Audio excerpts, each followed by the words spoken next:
Polímeros, por Natalia Prado, Jorge Carmona, Edgar Chávez y Yair Cantú. Son macromoléculas generalmente orgánicas formadas por la unión mediante enlaces covalentes de una o más unidades simples llamadas monómeros, los cuales forman largas cadenas que se unen por medio de fuerzas de Van der Waals, puentes de hidrógeno o interacciones hidrofóbicas. Tipos de polímeros. Naturales. Son provenientes del reino animal y vegetal, tales como almidón, celulosa, seda, ADN, proteínas, ácidos nucleicos, etc. Sintéticos. Son los que se obtienen por procesos de polimerización controlados por el hombre a partir de materias primas de bajo peso molecular, tales como el nylon, polietileno, baquelita, cloruro de polivinilo, etc. Polimerización y sus tipos.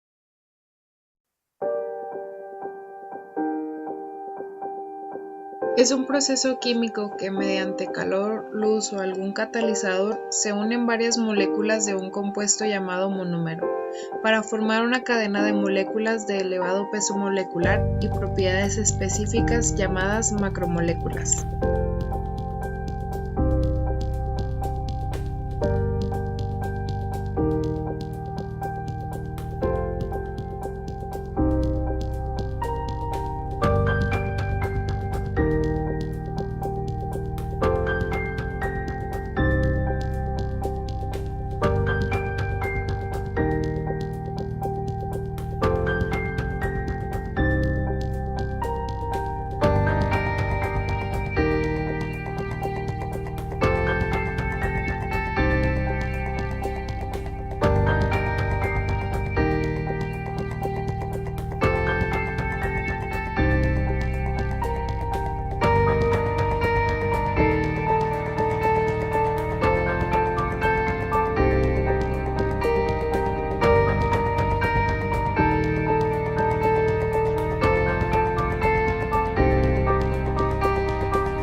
Materiales compuestos. Son aquellos que se forman por la unión de dos o más materiales para conseguir la combinación de propiedades que no es posible obtener en los materiales originales. Los compuestos se seleccionan para lograr combinaciones de rigidez, resistencia, peso, tolerancia a altas temperaturas, resistencia a la corrosión, dureza o conductividad. Algunos ejemplos de materiales compuestos. Fibra de vidrio. Fue creada en 1938 por el ingeniero Slater.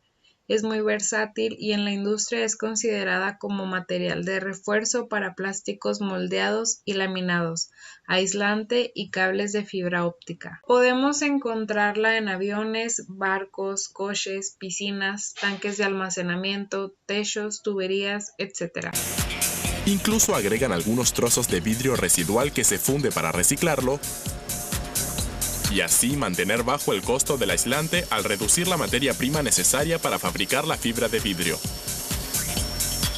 El horno funciona con electricidad generada por electrodos gigantes que calientan la mezcla a 1700 grados y la transforman en cristal fundido. A medida que el cristal se funde, pasa por un hoyo hasta el fondo del horno de fundido. Un brazo mecánico que se halla debajo desvía el cristal caliente hacia una máquina llamada fibrador, que mediante giros transforma el cristal líquido en fibras. El cristal fundido se vierte en un cilindro giratorio que posee miles de pequeños hoyos en los lados. La acción giratoria envía el cristal hacia afuera a través de los hoyos y los separa en delgados hilos de cristal. A medida que las fibras salen, una ráfaga de aire fresco las enfría y las empuja hacia abajo, donde un agente aglutinante las adhiere entre sí. Al salir de la máquina, la fibra de vidrio luce como algodón de azúcar blanco y hasta puede colocarse alrededor de un alambre como el algodón de azúcar. Los hilos de fibra de vidrio son más delgados que un cabello humano y son malos conductores del calor. Pero es el aire entre ellos lo que transforma a la fibra de vidrio en un buen aislante.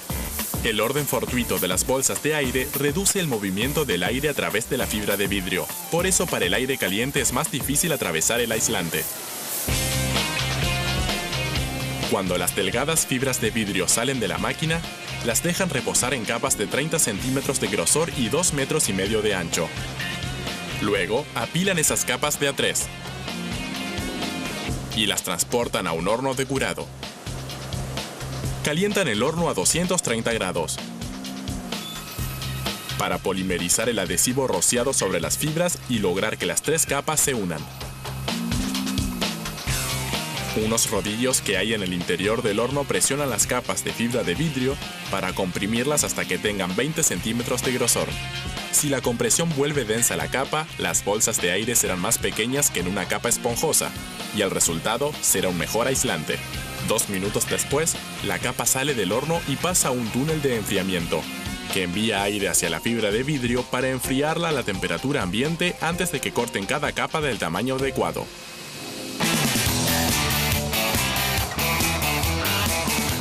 Para dar a las capas el tamaño de los aislantes, una sierra de cinta las corta a la mitad, como si fuera un pastel, para separarla en 2 capas de 10 centímetros de grosor cada una. Luego, 5 cuchillas giratorias radiales funcionan como cortadoras de pizza gigantes y cortan las capas a lo largo en 6 tiras iguales. Cada tira tiene 37 centímetros de ancho, siendo este el ancho del aislante terminado. Es una medida convencional en la industria, porque es el ancho que se deja entre los tirantes de los muros de los hogares que requieren este aislante. Fibra de carbono. ¿Qué es la fibra de carbono?